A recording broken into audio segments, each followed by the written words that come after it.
जय मसीह की। जैसे कि आप सभी जानते हैं, हमारे देश को आज़ाद हुए पूरे 73 वर्ष हो चुके हैं और हम एक आज़ाद देश के नागरिक हैं।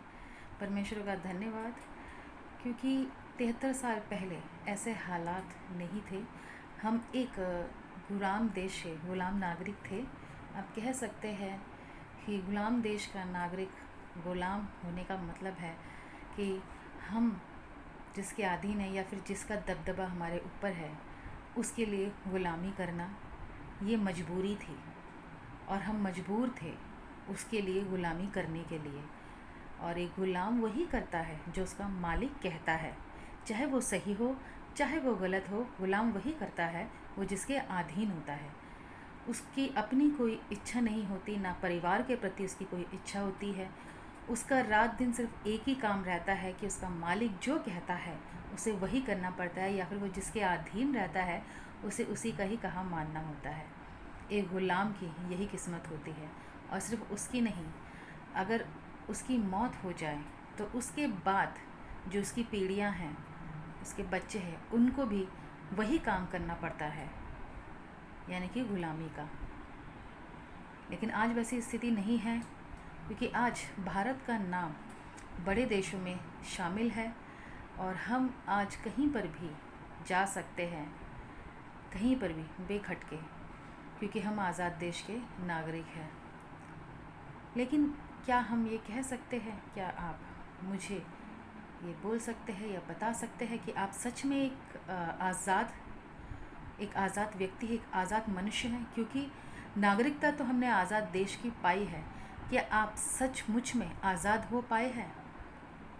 माफ़ कीजिए, मैं यहाँ अब देश की बात नहीं कर रही, मैं आपके खुद के बारे में बात कर रही हूँ। क्या आप मुझे ये कह सकते हैं कि आप आज़ाद हैं? आप किसी के वश में नहीं, आप किसी के ग़ुलाम नहीं। आज से 12 साल पहले जब मैंने प्रभु को पाया, प्रभु यीशु मसीह को, उनका उद्धार स्वीकार किया, तब मुझे भी ये लगता था कि मैं आज़ाद हूँ, अपनी मर्ज़ी से सब कुछ कर सकती हूँ, क्योंकि मैं आज़ाद देश की नागरिक हूँ और मुझे हक है हर चीज़ करने का।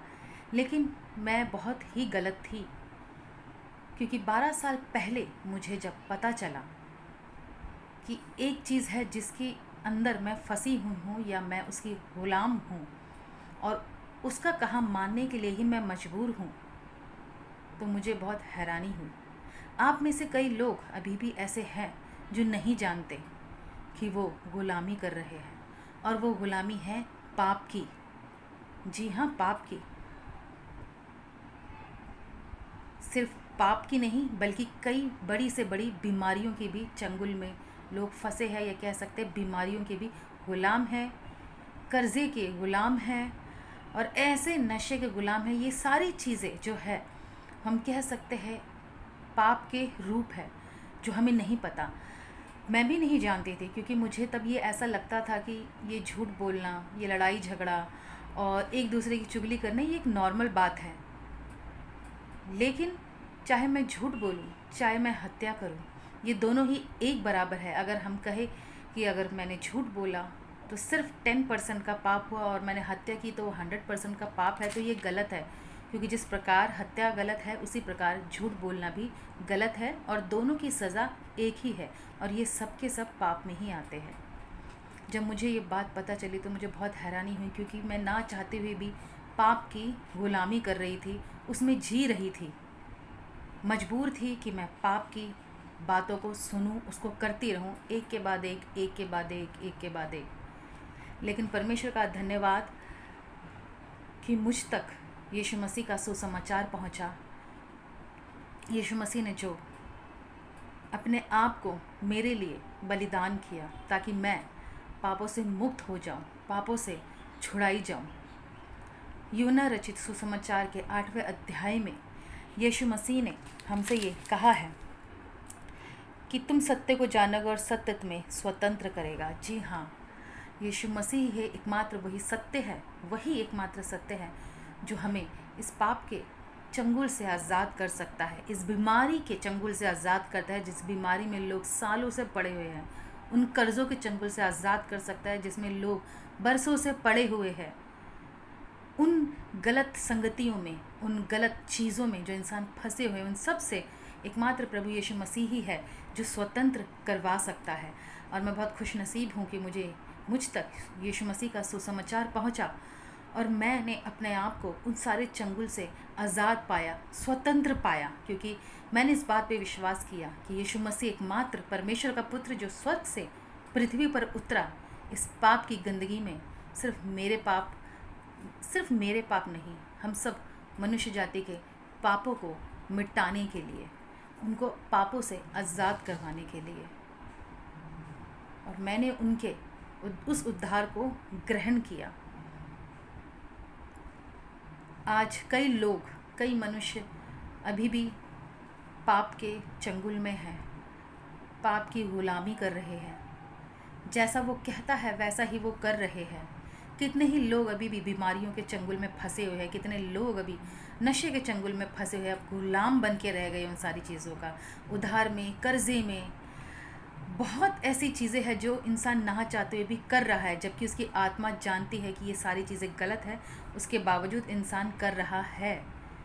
और ये सारी चीज़ें उनसे करवाता है पाप, और हम मजबूर होकर करते हैं क्योंकि मनुष्य उसके चंगुल में फंसा हुआ गुलाम है। यीशु मसीह का सुसमाचार सभी इंसानों के लिए है, आप सब के लिए है जो इस वक्त मेरा ये छोटा सा मैसेज सुन रहे हैं। अगर आप अभी भी गुलाम बने हुए हैं पाप के, या किसी बीमारी के, या किसी कर्जे के, किसी भी तरह से ऐसे चंगुल में फंसे हुए जहाँ से आपको स्वतंत्रता नहीं नज़र आ रही, तो आप आज ही यीशु मसीह के नज़दीक आइए, उस सत्य को ग्रहण कीजिए, क्योंकि यीशु मसीह ने यूहन्ना रचित सुसमाचार के 12वां अध्याय में ये कहा है कि मार्ग, सत्य और जीवन मैं ही हूँ, मेरे अलावा तुम्हें और कोई भी पिता तक नहीं पहुँचा सकता। ये बात बिल्कुल सही है। अगर आप सत्य जानना चाहते हैं, अगर आप चाहते हैं इन सारी चीज़ों से आज़ादी पाना, सही में स्वतंत्र होना, तो एकमात्र यीशु मसीह ही है जो आपको स्वतंत्र कर सकता है। आप सबके लिए मेरा यही मैसेज है कि सही तरीके से स्वतंत्र होना ही हमारा मकसद होना चाहिए।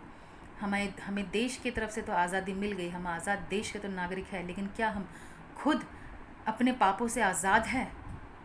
ये फैसला करने का टाइम अब है, हमारा और आपका। मैं धन्यवाद करती हूँ प्रभु यीशु का कि उनका सुसमाचार मुझ तक पहुँचा और मैंने उन्हें अपनाया, उन्हें ग्रहण किया, और आज मैं पापों से मुक्त हूँ। और मैं ये कह सकती हूँ कि स्वर्ग में जो जीवन की पुस्तक है उसमें मेरा नाम अवश्य लिखा जाएगा, क्योंकि मैंने अपने आप को स्वतंत्र किया है यीशु मसीह के उद्धार के तले। तो परमेश्वर आप सबको आशीष दे। जय मसीह की।